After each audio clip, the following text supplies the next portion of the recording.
అందరికీ నమస్కారం అండి. చల్లని కమ్మని కవనాలకు స్వాగతం పలుకుతున్నాను. చాలామంది కోరిక మేరకు విభక్తులు అడిగారు, అందుకని ఈ వీడియో తీస్తున్నాను. ఎవరికైనా ఏదైనా కావాలనుకుంటే కామెంట్ బాక్స్లో పెట్టండి. దాని అనుగుణంగా నేను వీడియోస్ తీస్తాను. మీ అందరి మోరల్ సపోర్ట్ నాకు చాలా అవసరం అండి. అది మీకు కూడా మంచిదే, ఎందుకంటే ఒకరి మోరల్ సపోర్ట్ అందిస్తున్నామనే భావన కూడా మీలో సంతోషాన్ని నింపుతుంది. ఇకపోతే ప్రతి ఒక్కరు ముందుగా నా ఛానల్ సబ్స్క్రైబ్ చేసుకోండి. ఈరోజు నా టాపిక్ వచ్చేసి ఒక ఆసక్తికరమైనటువంటి విభక్తుల యొక్క సముదాయం మనం గమనిస్తాము. వాళ్ళందరూ ఒక ఫ్రెండ్స్గా ఒక పార్టీకి వెళ్తారు. వాళ్ళు ఏం మాట్లాడుకుంటారో చూడండి. ముందు ఈ 22 డైరెక్ట్ క్వశ్చన్ వచ్చిందండి. రెండు పదాల మధ్య సంబంధాన్ని ఏమంటారు, తెలియజేసేదాన్ని ఏమంటారు అని క్వశ్చన్ డైరెక్ట్గా అడిగారు. రెండు పదాల మధ్య సంబంధాన్ని తెలియజేసే వాటిని ఏమంటారు? రెండు పదాల మధ్య సంబంధాన్ని, అర్థ సంబంధం తెలియజేసే వాటిని విభక్తులు అంటారు. మరి ఈ విభక్తులను తెలియజేసే వాటిని ప్రత్యయాలు అంటారు. అట్లా విభక్తులు ఎన్ని ఉన్నాయి? మొత్తం 7 ఉన్నాయి. మధ్యలో సంబోధన ప్రథమ విభక్తి జాయిన్ అయింది. ఈ 8 మంది కలిసి ఒక పిక్నిక్కి వెళ్తున్నారు కలిసి. అంటే వాళ్ళు వెళ్తుంటే ఒక సంబోధన ప్రథమ విభక్తి ఏమన్నదంటే, అవును ఇంతకీ మనకు డౌట్, మన అందరినీ విభక్తులు అంటారు కదా, అంటే ఏంటిది అని ఇది అడిగింది. అప్పుడు సప్తమి విభక్తి సమాధానం చెప్పింది కదా, రెండు పదాల మధ్య ఎవరు ఎక్కడెక్కడ చేరుతారో దానికి అనుగుణంగా వాటికి ఆ పేరు వచ్చింది అని సప్తమి విభక్తి చెప్పింది. అయితే మరి ఒక్కొక్కరు ఎక్కడెక్కడ వస్తారు అని డౌట్ వచ్చింది కదా వాళ్ళకి. సరే మనం ఎక్కడెక్కడ ఉంటామో మనం ఒకరికొకరు పరిచయం చేసుకుందామని అనుకుంటూ ఎక్కడ కూర్చుందామని ఒక ప్లేస్ చూసుకుంటే, ఇక మంచి నీడ ఉన్నటువంటి ఒక పెద్ద చెట్టు చూసుకొని అక్కడ కూర్చుందంటే ఇక ఎక్కడి నుంచి మొదలు పెట్టాలంటే, ఇక ప్రథమ విభక్తి మొట్టమొదటి ఉంది కదా, దాన్ని మొదలు పెట్టండి అని అంటారు. అని సరే అని చెప్పి ప్రథమ విభక్తి అంటుంది. నేను నామవాచకానికి చివర ఉంటా అన్నది. నామవాచకానికి ఏ నామవాచకమైనా వస్తువు కానీ మనుషులు కానీ ఏ జంతువు ఏదైనా కూడా నామవాచకానికి చివర ఉంటా అన్నది. ఆ చివర ఉన్నప్పుడు నన్ను ఏ సందర్భంలో ఎట్లా ఉంటాయి నా ప్రత్యయాలు ఏంటివి అంటే డు, ము, ఊ, లు. ఇవి నా ప్రత్యయాలు. ఈ డు, ము, ఊలు ఎక్కడైతే ఉంటాయో అక్కడ నేను ప్రథమ విభక్తిగా నేను ఉంటాను అని చెప్పి ఇది చెప్పింది. అప్పుడు వెంటనే ఎగ్జాంపుల్ చెప్పమ్మా చూద్దాము అని ద్వితీయ అడిగింది. అప్పుడు ప్రథమ ఏమన్నదంటే, రాముడు గొప్పవాడు అంటారు కదా, రాముని సంస్కృతంలో ఏమంటారు? రామ అంటారు. దాని తెలుగులో రాముడు. ఓకే. పశువులు అక్కడ వేస్తున్నాయి చూడండి, పశువు సంస్కృతంలో. తెలుగులో ఏమంటారు? పశువు. మనం ఎక్కడ తిరుగుతున్నాం? మనము వనములో తిరుగుతున్నాం. వనము.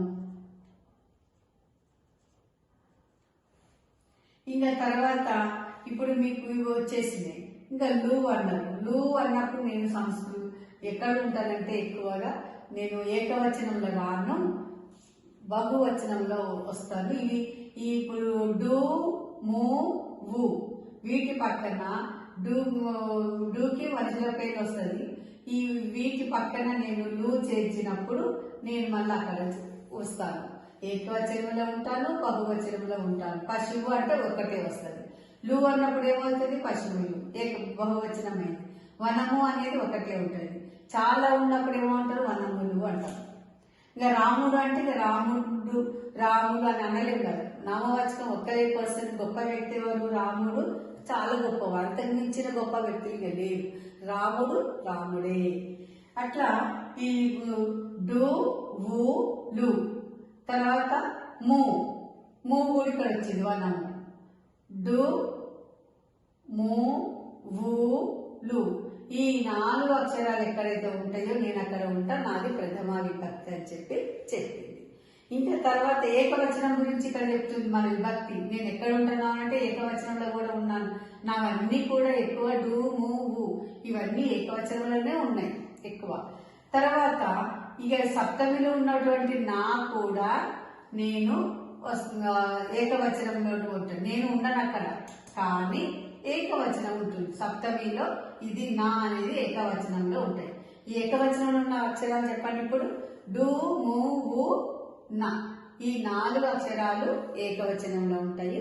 ప్రథమ విభక్తిలో ఉన్నటువంటి అక్షరాలు ఏంటివి? డు, ము, వు, లు. ఇవి ప్రథమ విభక్తి యొక్క ప్రత్యయాలు. ఇప్పుడు ఏకవచనం ఇక్కడ సందర్భం 3 ఉన్నాయి కాబట్టి దీనికి ఇది ఒక్కటి జత చేస్తే ఏకవచనంలోకి వస్తుంది కాబట్టి మీకు ఏకవచనంలోకి ఇది కూడా జత చేయడం అనేది జరిగింది. వనము అన్నారు. వనము అన్నప్పుడు వనము అనేది ఏకవచనం అయింది. వనమున్న మన చివరిన నా చేస్తే ఇదేమైంది? ఏకవచనం అయింది. వనమున్న. ఎక్కడున్నాము అంటే వనమున ఉన్నాము అన్నారు. వనాలలో ఉన్నాము అని చెప్పట్లేదు. ఎక్కడున్నారు? వనమున్న ఉన్నాము అన్నప్పుడు ఇక్కడ నా ఏకవచనంలో చేయండి. ఇది ప్రథమ విభక్తి యొక్క ప్రత్యయాలు చెప్పండి. డు, ము, వు, లు. మరి ఇవి డు, ము, వులతో పాటు ఏకవచనంలో వచ్చిన అక్షరాలు ఏంటివి? డు, ము, వు, సప్తమిలో ఉన్నటువంటి నా. ఈ 4 అక్షరాలు డు, ము, వు, నా. ఈ 4 అక్షరాలు ఎక్కడ వస్తున్నాయి? ఏకవచనంలోకి వస్తున్నాయి. ఇప్పుడు మీకు ఏకవచనము అర్థమైంది, ప్రథమ విభక్తి యొక్క డుమువులు అర్థమైంది. ఇంకా నెక్స్ట్ వచ్చింది ఏంటిది? ద్వితీయ విభక్తి. ద్వితీయ విభక్తిని చెప్పమన్నారు. ఇంకా అమ్మయ్య నేను బాగా చెప్పుకున్నానని చెప్పి ప్రథమ విభక్తి అనుకుంటారు. ఇప్పుడు ద్వితీయ విభక్తి ఎట్లొచ్చింది? నీ, నో, లా, కూర్చి, గురించి. నేను ఇక్కడ నకారాలు తీసేయండి, అది సందులను చెప్పుకున్నప్పుడు అది వచ్చేస్తుంది. ఇప్పుడైతే నీ, ను, లా, కూర్చి, గురించి. అయితే నీ గురించి చెప్పమని ఎక్కడ ఉంటావు అంటే నేను నీ, ను, లా, కూర్చి, గురించి వచ్చినప్పుడు నేను అక్కడ ఉంటా అన్నది. ఎగ్జాంపుల్ ఏం చెప్తుంది? మా అమ్మను అడిగి చెప్తా అన్నది. మా అమ్మను అడిగి చెప్తాను. ఏం చెప్తావు మీ అమ్మని అడిగి అని ద్వితీయ విభక్తి మళ్ళా క్వశ్చన్ చేసింది. నా గురించి నేను చెప్పాలని మా అమ్మని అడిగి చెప్తా అని అన్నాను. అంటే ఇక్కడ ఉన్నాను కదా, ఎక్కడున్నా? నువ్వులో ఉన్నా, ఇక్కడ నువ్వులో ఉన్నా. ఇప్పుడు ద్వితీయ విభక్తి ఏం చెప్పింది? ను, ను, నీ, ను. నా అమ్మ నాన్నని ఊరికి వెళ్ళమని చెప్పింది.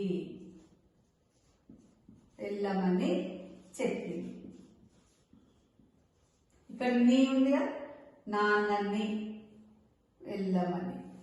నీ ఎక్కడుంది? ఇప్పుడు ఇక్కడ నువ్వులో ఉన్నాను, ఇక్కడ నీలో ఉన్నాను. నీ, ను. లన్, లా. లా అంటే ఏంటిది? మాలతి రంగురంగుల పువ్వులను తెచ్చి మాలలుగా కట్టింది. లా, లా, లా, లా అది. తర్వాత కూర్చి. కూర్చి కూడా మాలతి రంగురంగుల పువ్వులను తెచ్చి కూర్చి దండగా గుచ్చింది. దండలు తయారు చేసింది. కూర్చి. గురించి. మా అమ్మ ఎవ్వరి గురించైనా చెడుగా మాట్లాడొద్దు అని చెప్పింది.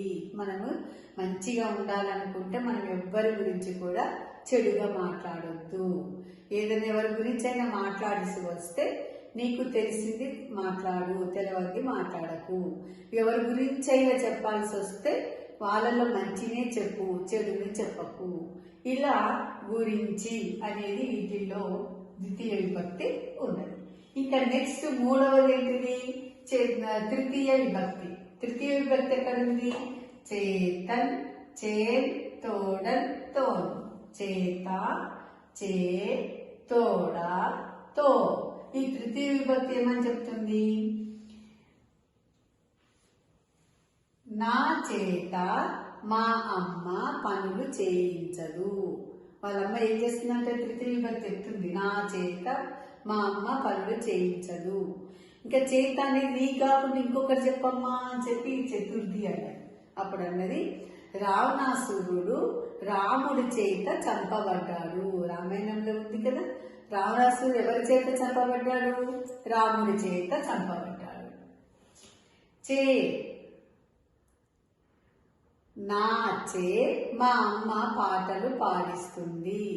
నేను పిల్లలచే పాటలు పాడిస్తాను, పిల్లల చేత రాయిస్తాను, పిల్లలచే వాళ్ళకి మాటలు చెప్పిస్తాను. అట్లా సందర్భాలు. తోడ నా తోడ అక్క అమ్మ ఉన్నారు, నా తోడ అన్న చెల్లి ఉన్నారు. ఇట్లా మన తోడ ఎవరున్నారు? తోడ. తోడేలు ఒంటరిగా పోక నక్కను తోడ తీసుకొని వెళ్ళింది. అర్థమైంది కదా. నాకు భయం. ఇప్పుడు చిన్న పిల్లవాడు భయం వేసినప్పుడు ఏం చేస్తారు? పక్కవారి తోడ బయటికి వెళ్తారు. అట్లా సందర్భాల్లో తోడ వస్తుంది. తో నాతో పాటు మీరందరూ ఇక్కడ ఉన్నారు కదా, నాతో పాటు మీరందరూ ఇక్కడ ఉన్నారు కదా అని చెప్పి తృతీయ విభక్తి చెప్పింది. ఓహ్ చాలా బాగా చెప్పావు అని చెప్పి అందరూ చప్పట్లు పెట్టారు. నెక్స్ట్ చతుర్థి వచ్చేసింది. చతుర్థి ఏమని చెప్తుంది? నేను కొరకున్ కైలో ఉంటాను అన్నది. కొరకున్ కై, కొరకున్ కైలో ఉంటాను. కొరకున్ కై అన్నప్పుడు ఏమొస్తుంది చతుర్థి విభక్తిలో? నా కొరకు, నా కొరకు మీరందరూ సహాయం చేస్తున్నారు. నా కొరకు మీరందరూ వచ్చారు. నాకు వనంలో తిరగాలని ఉంది, ఆనందంగా ఉండాలని ఉంది. మీరందరూ ఏం చేసిర్రు? నా కొరకు వచ్చిర్రు అని అంటే, అవునవును నీకోసమే వచ్చినామని దానికి అంత వాడని మిగతావన్నీ కూడా. అంటే ఎవరి కొరకు ఎవరు వచ్చినా అందరం ఒకరికొకరం కదా, ఒకరికి ఒకరం కొరకు. అట్లా నా కొరకు, మనము 10 కొరకు పాటు పడాలి. దేశ సైనికులు దేశం కొరకు సరిహద్దుల్లో ఎండనక వాననక కష్టపడుతున్నారు. రైతులు మనకు ఆహారం అందించడం కొరకు రైతులు సేద్యం చేసి ధాన్యాన్ని మనకు అందిస్తున్నారు. రైతులు ఎవరి కొరకు కష్టపడుతున్నారు? మనందరి కోసం రైతులు కృషి చేస్తున్నారు. కొరకు. కై, కై అన్నప్పుడు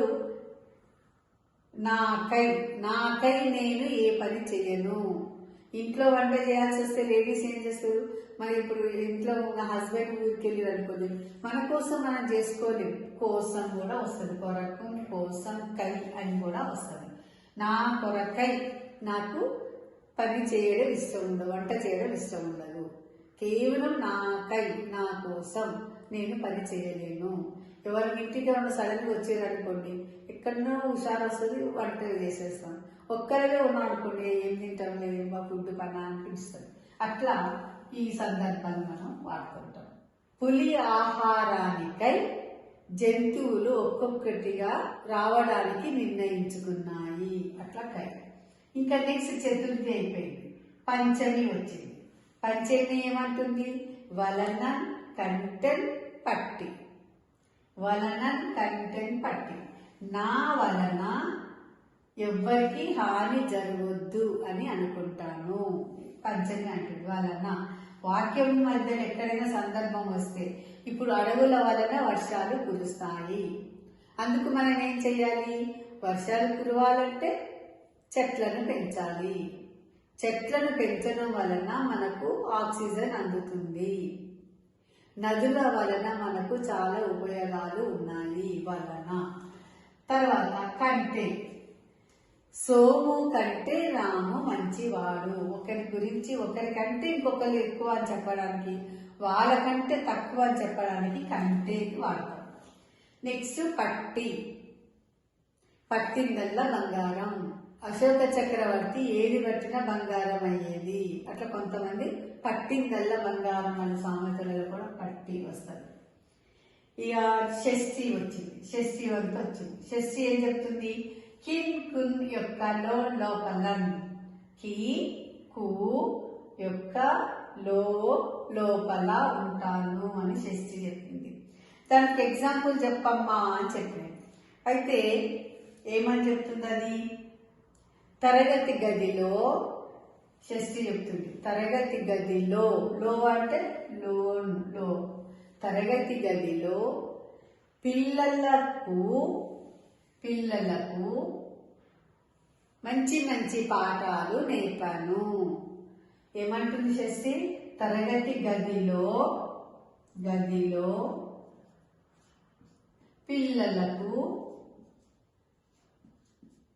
కు వచ్చిన షష్ఠి, ఇక్కడ కు, లో వచ్చింది, కు వచ్చింది. గదిలో పిల్లలకు, తరగతి గదిలో పిల్లలకు పాటలు నేర్పాను. ఏంటి క్లాస్ రూము డోర్ మూసుకుని ఏం చేస్తున్నావు అంటే షష్ఠి చెప్తుంది, నేను పిల్లలకు తరగతి గదిలో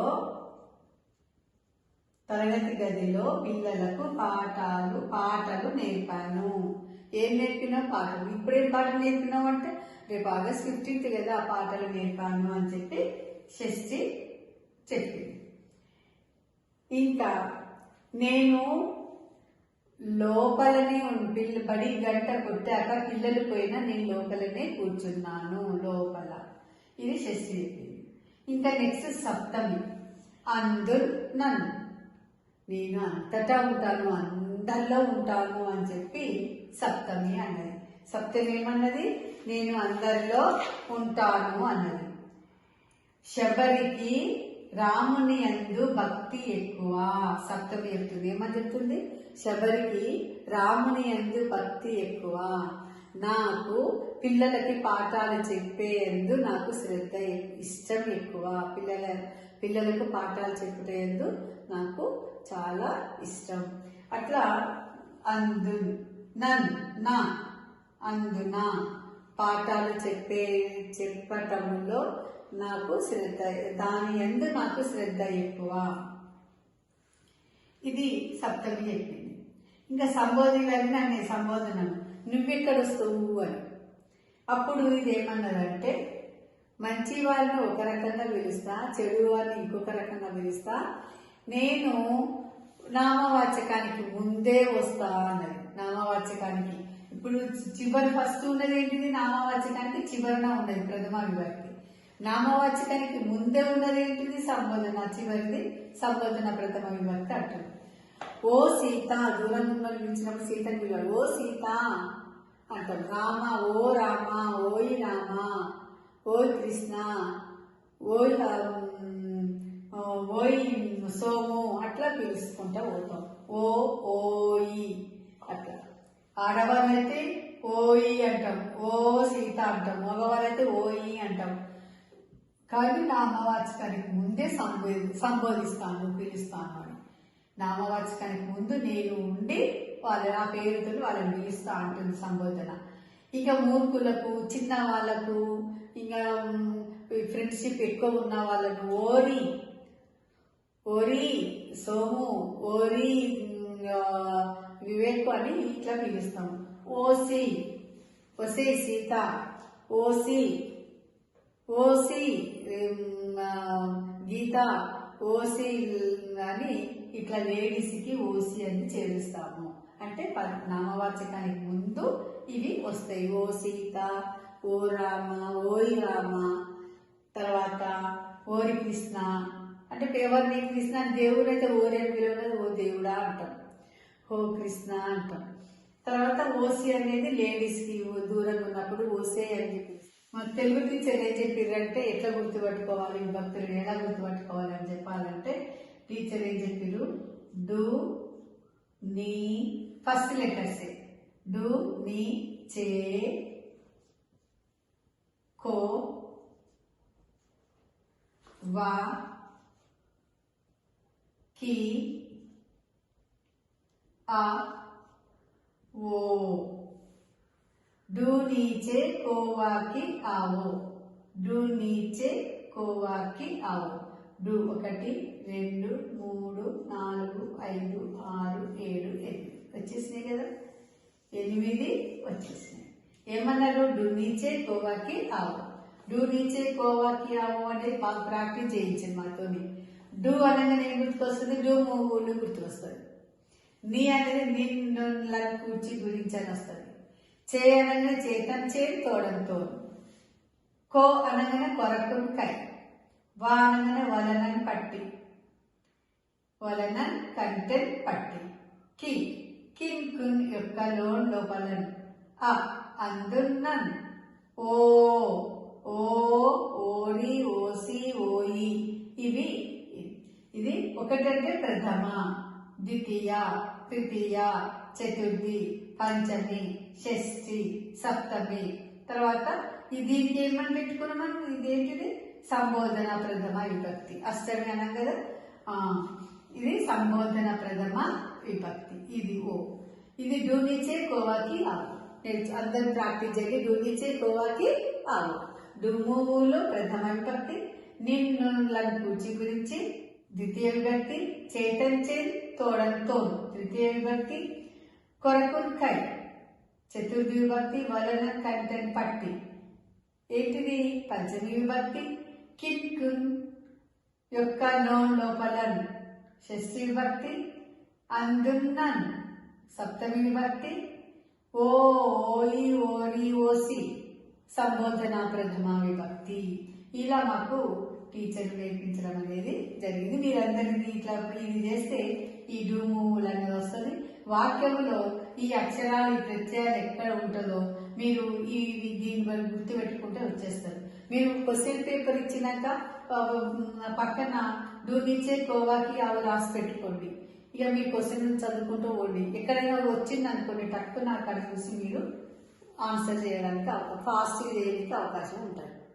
అది చూసినాక కాదు, క్వశ్చన్ పేపర్లు ఇచ్చి మనం సెట్ చేసి కూర్చున్న లోపల డూ నీచే కోవాకి అవి. ఎందుకంటే తప్పకుండా ఈ విభక్తులలో ఏదో ఒకటి ఇచ్చి అందులో విభక్తిని షష్ఠి విభక్తి ఎక్కడ ఉందని చెప్పమంటారు, చతుర్థి ఎక్కడ ఉందని అంటారు. ఇట్లా మీకు అడిగే అవకాశం ఉన్నది. మీరు దాన్ని జాగ్రత్తగా మీరు నేర్చుకుంటే మీరు ఈజీగా క్వశ్చన్ ఆన్సర్ చేయడానికి అవకాశం ఉంటుంది. మీకు అందరికీ ధన్యవాదాలు. మీకు ఒకవేళ ఈ క్లాస్ నచ్చిందంటే నాకు లైక్ కొట్టండి, సబ్స్క్రైబ్ చేయండి, కామెంట్ బాక్స్లో పెట్టండి. మీకు ఇట్లా అందమైన కమ్మగా మీకు వ్యాకరణం చెప్పడానికి ప్రయత్నం చేస్తాను. సెలవు.